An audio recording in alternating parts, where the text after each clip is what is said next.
Magandang araw sa lahat. Ako si Joanna, taga Guimaras. Itong kwento ko ay tungkol sa nadadaanan naming abandonadong bahay noon. Kasama ko yung tatlong barkada ko na tawagin nating Angel, Weng at Maria na tumatambay palagi noon sa may pier. May hopper kaming dala ni Weng at angkas namin yung dalawa noon nang tumatambay kami. Medyo malayo rin sa bayan yung pier. Pero doon talaga masarap tumambay tuwing hapon. Marami ring tumatambay doon na katulad naming mga kabataan, kaya nag-e-enjoy kami lalo pa pag sunset. Isang beses na tumambay kami noon ay ginabi kami ng uwi. May event kasi noon ng karera ng mga bangka o mas tinatawag naming regata.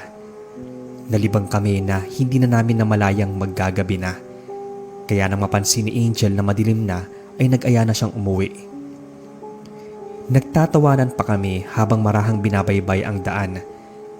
Bihira lang noon ang may nadadaanang poste ng ilaw pero hindi namin pansin ang dilim dahil nagkukwentuhan kami. Nang mapadaan kami sa parte na wala talagang kailaw-ilaw, biglang may narinig kaming sumitsit. Unang pumasok sa isip ko ay may natitrip sa amin.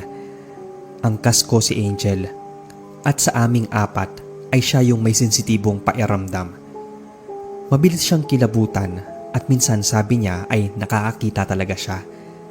At nung mga oras na yon ay kinilabutan daw siya nang marinig ang sitsit. Kahit nga ako ay agad tinayuan ng balahibo. Wala naman kasing magtatangkang mantrip sa lugar na yon dahil nga sobrang dilim at abandonado ang bahay na naroon. Sinabi ni Angel na bilisan ko raw ang pagpapatakbo. Panaylingon at tingin niya sa side mirror. Binubulungan niya ako na bilisan ko ang patakbo dahil may nakasunod na raw sa amin. Panaytingin naman din ako sa side mirror pero wala akong nakikita. Nang maarating kami sa bayan ay pinahinto niya ako. Daan daw muna kami sa isang convenience store. Tumambay kami saglit sa 7-Eleven. Walang kaalam-alam noon si Weng na kinakabahan na kami ni Angel. Pero nagtaka ako kung bakit huminto pa kami doon at hindi na dumiretsyong uwi ng bahay. Baka daw sundan kami hanggang doon, kwento ni Angel. Nung maalagpas na kami doon sa abandonadong bahay kung saan may narinig kaming sumitsit, may naasunod daw sa amin. Hindi niya alam kung anong uring nilalang o elemento yung aninong naasunod. Para lang daw yun kulay abo na usok, napatawid-tawid sa daan. Sabi ko nga na wala talaga akong nakita. Pero malinaw daw niyang nakita yon sa salamin at nararamdaman daw niya ang kakaibang presensya. Nagtaasan nga raw yung balbon niya sa braso. Ayaw pang maniwala ni Weng at Maria. Narinig naman daw nila yung sitsit pero walang kakaiba. Nang pauwi na kami ay sobrang tahimik ni Angel. Parang nakikiramdam lang siya. Una naming hinatid noon si Maria. Sunod ay si Angel. At ang pinakahuling nakauwi ay si Weng na siyang medyo malayo sa bahay namin. Pagdating ko sa bahay ay agad akong nakatanggap ng text mula kay Angel. Ayos lang daw ba akong nakauwi? Sunod ay tinanong niya kung okay lang din si Weng. Pinatawagan pa niya noon sa akin si Weng dahil wala siyang pantawag. Nagtataka na lang ako kung bakit ganoon siya kakabado. Tinanong ko siya kung bakit. Basta raw tawagan ko muna si Weng. Nakausap ko naman si Weng noon at maayos siyang nakauwi. Sunod kong tinawagan si Angel. Sinabi ko sa kanya na ayos lang yung kaibigan namin. Medyo nag-aatubili pa siyang magkwento. Pero daw kasi nang bumaba na siya sa kanila ay napansin daw niyang parang may nakaangkas kay Weng nang paalis na kami. Agad ako kinilabutan sa sinabi niya. Sinabi ko nga sa kanya na huwag naman siyang manakot ng ganon. Sana nga raw ay namali lang siya ng tingin. Pero kitang-kita niya talaga na parang may aninong nakaangkas dito. Akala ko pa naman noon kaya kami dumaan ng 7-Eleven para hindi kami masundan. Yun rin daw ang akala niya. Pero sana ay mali nga lang siya nang nakita. Baka anino lang daw yun ni Weng. Anong oras na kami natapos ng kwentuhan? Nagkasisihan pa na sana ay hindi kami nagpagabi ng uwi. Sinabi ko naman sa kanya na siya lang naman ang nakakita. Baka hindi accurate yung third eye niya. Tinawanan na lang namin yung sitsit na yon at yung sinasabi niyang anino. Kinabukasan Maaga pa lang ay pinuntahan ko na si Weng. Kami kasi ang medyo magkalapit ng bahay. Minsan doon ako nagkakape sa kanila. Pagdating ko ay hindi pa raw siya bumabangon. 6:30 pa lang ng umaga yon. Kaya pinuntahan ko siya sa silid niya para gisingin. Napasukan ko siya na naatulukbong ng kumot. Nang hawiin ko yung kumot ay pawis na pawis siya. Patamad siyang nagmulat at medyo nagulat pa nang makita ako. Parang hinihingal pa siya nang bumangon at napakapit sa braso ko. Naiiyak siyang nagkwento. Nagising daw siya ng mga bandang 12:00 dahil naramdaman daw niya na parang may nagmamasid sa kanya. Sobrang ginaw pa raw kahit na hindi siya nagbukas ng electric fan. Babangon daw sana siya para magsuot ng jacket nang may makita siyang parang taong gumagalaw sa sulok ng silid niya. Naapatay daw ang ilaw kaya hindi niya masyadong naulinagan. Nang dadamputin na raw niya ang jacket ay naramdaman niya na parang may malamig na kamay na humawak sa braso niya. Tapos nakarinig siya ng pagsitsit. Dali-dali siyang bumalik ng higaan at nagtalokpong ng kumot. Tatawagan daw niya sana ako kaso anong oras na rin yun. Naramdaman daw niya na parang may nakikipaghilahan na sa kanya ng kumot. Sinabihan daw niya itong umalis in Jesus' name. Paulit-ulit niya yung binanggit na in Jesus' name, umalis ka dito. At yun, natigil daw yung paghila ng kumot. Dali-dali raw siyang bumangon at nagpailaw. Hanggang mag-alas 5 ay nakailaw pa rin siya. Saka lang daw niya pinatay nang maliwanag na sa labas. Pero sobrang giniginaw daw siya kaya nakatalokbong pa siya ng kumot. Parang nga raw siyang lalagnatin nun. Sinabi ko sa kanya na tama nga siguro yung sinabi ni Angel na sinundan siya ng kaluluwa o kaya ng espiritu o nilalang. Sa isip ko ay kung bakit sa aming 4, si Weng lang ang sinundan. Nang magkita-kita kaming 4 ay naikwento na rin sa kanila ni Weng ang nangyari. Tinanong ko si Angel kung bakit si Weng lang ang sinundan at hindi isa sa amin. Siguro kasi si Weng yung ayaw maniwala. Siya yung kontra ng kontra kay Angel at pinagtatawanan lang niya yung kwento nito. O dahil din siya ang pinakahuling umuwi at sa kanya na nakaangkas yung kaluluwa. Natatawa na lang kami sa reaksyon niya noon na sobrang kinikilabutan. Sinabi namin sa kanya na magsindi ng insenso sa kwarto niya. Pangontra din sa mga kaluluwang naliligaw o hindi matahimik. Nang minsang dumaan pa kami sa abandonadong bahay na yon na maliwanag pa, ay bumusina na kami. Naalala ko rin na nung dumaan kami at nakarinig ng pagsitsit ay pinagbusina kami ni Angel. Pero si Weng noon ay pinatakbo lang niya ng mabilis ang hopper niya at hindi nagbusina. Kaya siguro. Hanggang dito na lang boss ang kwento namin.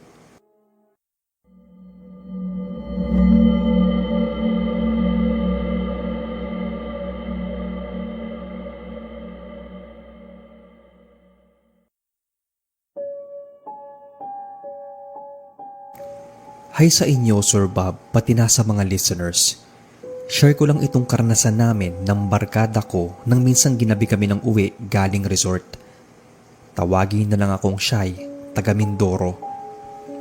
Kami yung magbabarkada na magkakabatch din at dito sa amin. Ibig sabihin, kami yung mga naiwan dito na hindi ng ibang bansa o nasa ibang lugar. Kaya madalas, kami ang nagkakayaang mag-outing. Madalas sa beach resort kami pumupunta. Palipas oras lang, konting inuman, videoke, tapos swimming. Mga nasa 7 kaming umalis noon. 4 na motor ang dala namin. Ang kasako ng BF ko. Magkasama din ang 2 magpartner na kabatch din namin at yung isang motor ay ang kabatch at barkada naming bading na tinatawag naming 7th wheel o saling pusa. Hindi ko na pala sasabihin yung pangalan ng resort. Hindi pa ito gaanong kilala at halos taga doon lang din ang karamihan na nagpupunta. Medyo tago kasi yung lugar, looban. Sasadyain mo talagang puntahan dahil makitid ang daan papasok. Hanggang tricycle lang ang pwedeng pumasok doon. Kaya yung mga may wheels ay napipilitang maglakad kung gusto talaga nila. Ang kinaganda lang ay tahimik doon at maraming puno. ng mabababang niyog na pwedeng hingiin ang buko. May iilang cottages na yari lang din sa pawid at kawayan. Bago nga lang daw natuklas yun at unti-unti pang dinedevelop ng may-ari. Sinadya namin na magpagabi dahil hindi namin gaanong na-enjoy nang dumating kami. Marami pa kasing tao at gumagamit ng videoke. Nang humapon na ay konti na lang yung mga naroon at saka pa lang kami nagsimulang mag-enjoy. Videoke at tawanan habang yung iba ay nagtatampisaw sa dagat. Hindi ako naligo noon dahil tinatamad akong magbihis, lalo pag nagmadali nang umuwi. Ayokong basa ang damit ko habang nakaangkas sa motor. Maginaw. Mga bandang 8:00 noon ay kami na lang ang naiwan. Kakilala din kasi ng isang barkada namin ang may-ari kaya pinayagan kaming magpagabi doon sa area. Wala naman kasing overnight na rent sa cottages nila kaya bawal din talaga magpagabi. Pinagbigyan lang kami ng may-ari kumbaga. At sa totoo lang, yung pag-uwi noon ang kinakabahala ko. Lubak-lubak kasi yung makitid na daan, saka maraming malalaking puno at kawayan kaming madadaanan. Kapag araw ay hindi mo gaanong mapapansin o mararamdaman yung kilabot. Pero pag gabi na ay may pakiramdam na parang bigla na lang may hahatak sa'yo mula sa kakahuyan. Na mag-aalas 9 na ay nag-aya na akong umuwi. Hindi ko na rin kasi gaanong feel yung paligid. Sobrang dilim at tahimik. Nakaranas na rin kasi ako noong mag-overnight kami ng pamilya ko sa isang resort at pinakitaan ako ng San Telmo. Kaya medyo takot na ako na malapit sa dagat kapag gabi na. Nang pauwi ay medyo may mga tama na ng alak yung mga boys na kasama. Naisipan pa nilang mag-unahan sa makitid na daan. Sinaway ko nga yung BF ko. Kapag kasi sumemplang kami, thank you talaga kasi wala kaming may hinga ng tulong. Wala naman kasi gaanong kabahayan sa parting yon palabas ng resort. Kakahuyan lang talaga. Umayos naman sila dahil nag-iingay na kaming mga babae. Pero lahat kami ay natahimik nang marinig ang huning yon. Malakas yon na parang tinatangay ng hangin. Medyo nataranta na kami. Nagtanungan kung anong huni yon. Sinabi nila na ibon lang, pero kakaiba ang pairamdam ko. Para kasi may naasunod sa amin, hindi sa likuran kundi sa ere. Parang may malakas na puwersa ng hangin na humahampas sa amin mula sa itaas. Hindi nakatiis na tumingala yung kaibigan naming bading na nasa hulihan. Napapamura siyang bilisan ang pagpapatakbo ng motor.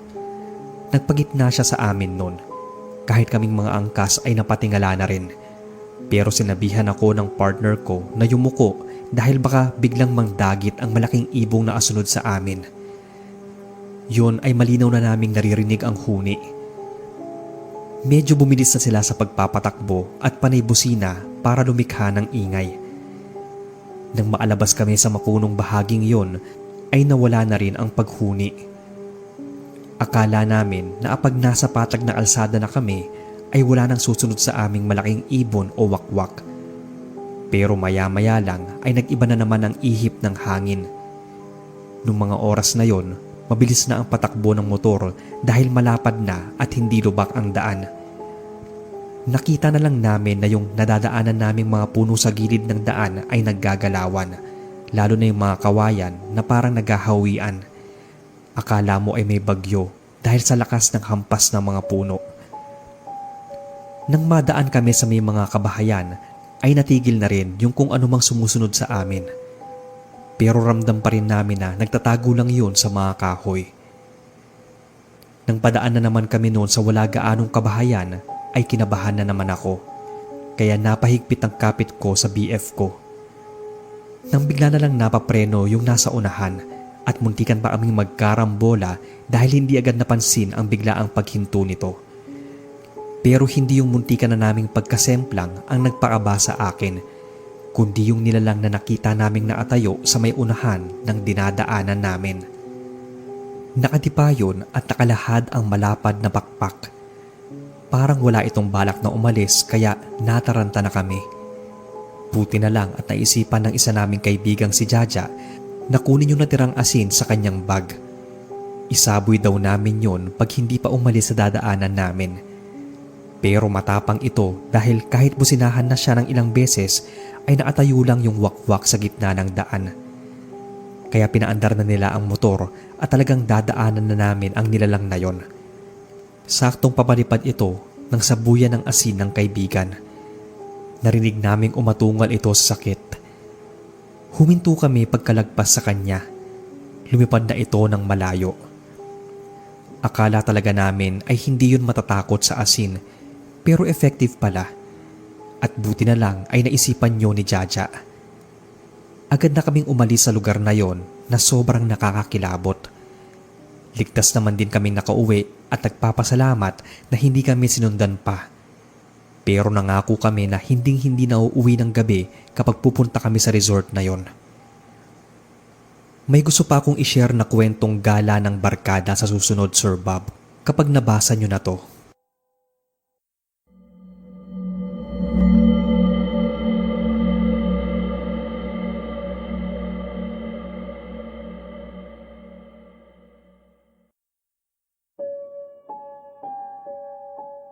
Hello sa inyo, sir.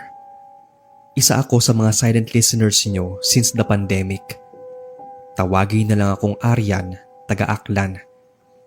Isa nga ang channel niyo sa naging libangan ko at hanggang nga sa ngayon ay pinapainggan ko pa rin. Pati nga mga kasama ko dito sa bahay ay nakikinig na rin sa inyo. Na-speaker pa at sa amplifier ko kinoconnect. Gusto ko lang din sanang magbahagi ng karanasan ko kasama ang mga barkada ko nung high school.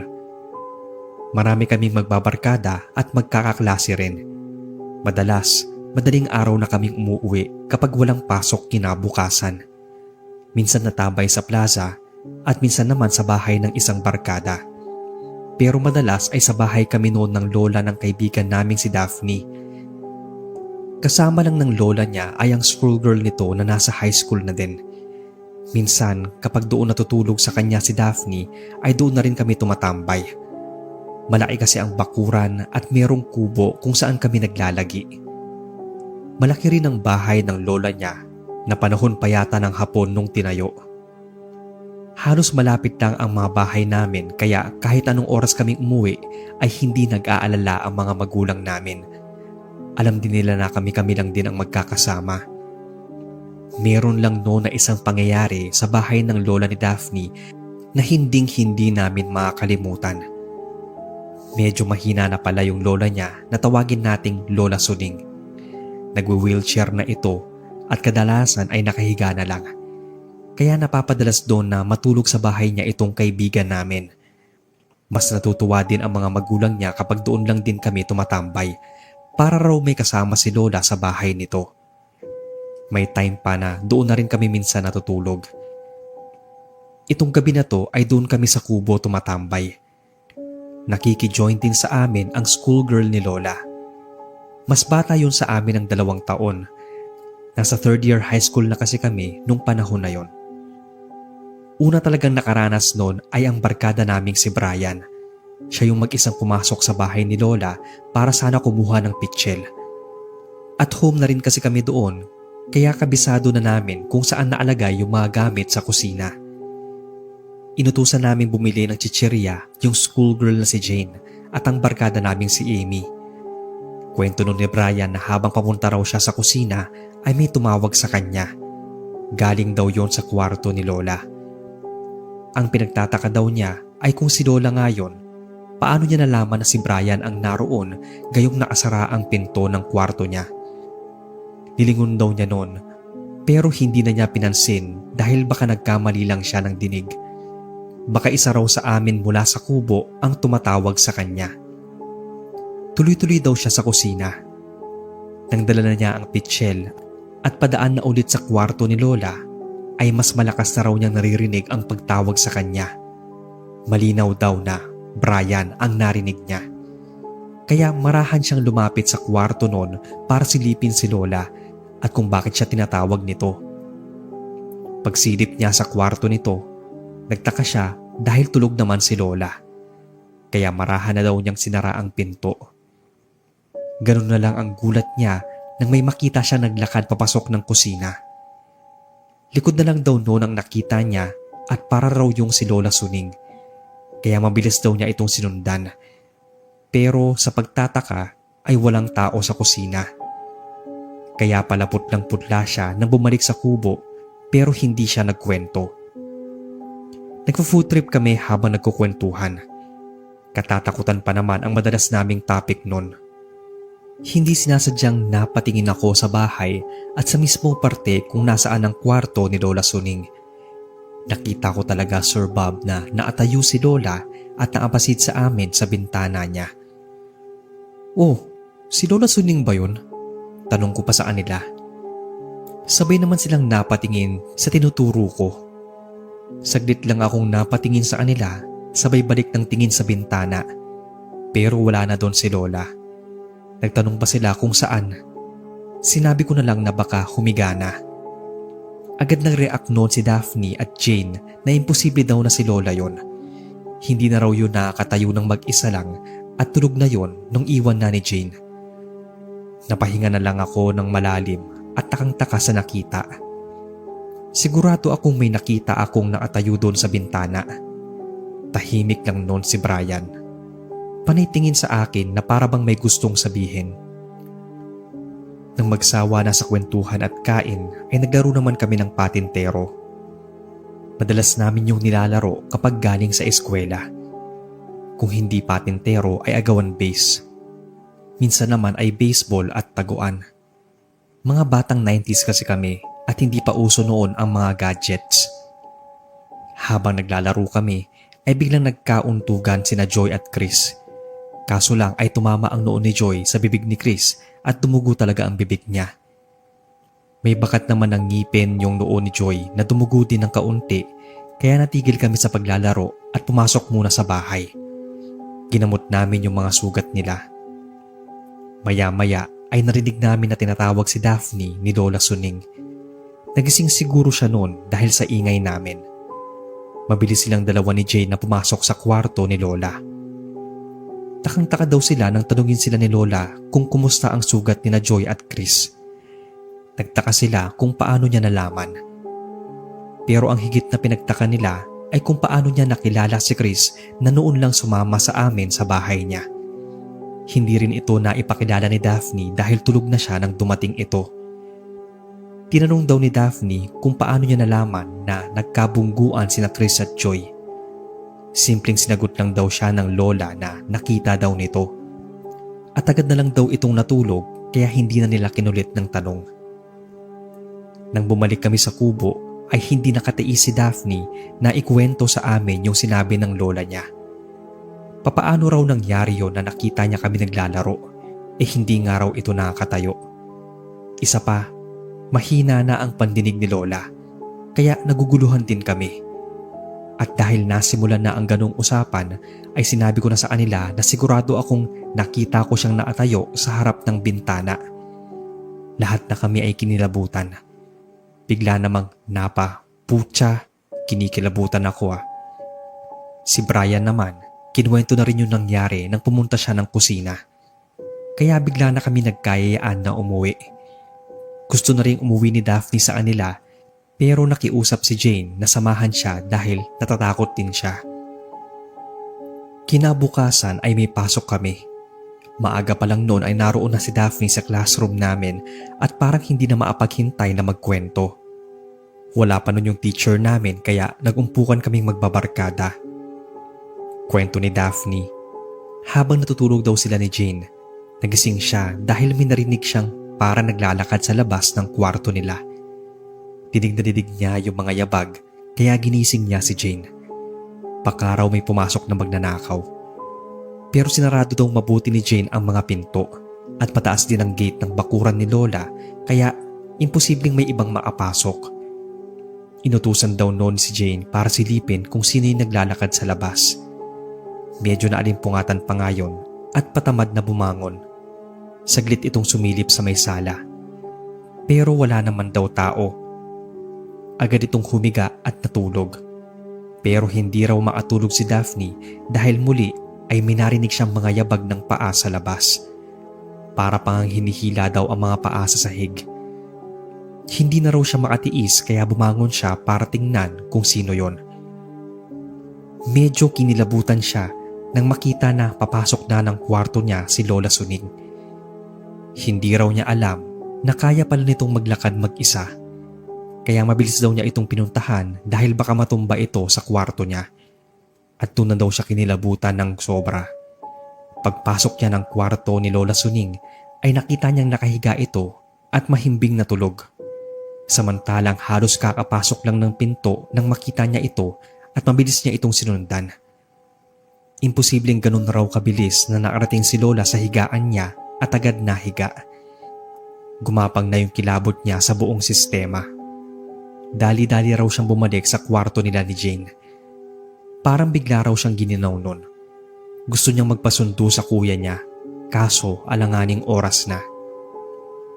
Mag-aalas 9:30 nun at saktong magre-recess na kami nang may pumunta sa school namin at hinahanap si Daphne.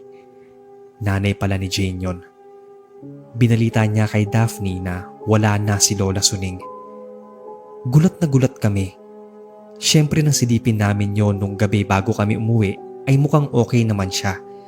At ayon nga sa kwento ni Daphne ay nakita niya na mukhang naglalakad na si Lola Suning. Pero biglaan talaga itong nawala. Halos gabi-gabi noon ay andoon kami sa bahay niya at nakikipaglamay. Tumutulong na rin kami sa pag-estima ng mga bisita. Hindi pa rin mawala sa isip ko ang nakita, yung mga naranasan namin nung gabing yon. Sabi nga ng ilang kamag-anak nila na matatanda na ay baka kaluluwa ni Lola ang nakita namin o baka ng mga oras na yon ay gumagala na ang kaluluwa niya. Binabantayan siguro niya kami. Paano naman kasi maipapaliwanag na nakahiga siya pero alam niya ang mga nangyayari sa amin? At isa pa, lately lang namin nalaman na doppelganger pala ang tawag sa mga nakita namin. Yung parang sign na mawawala na siya.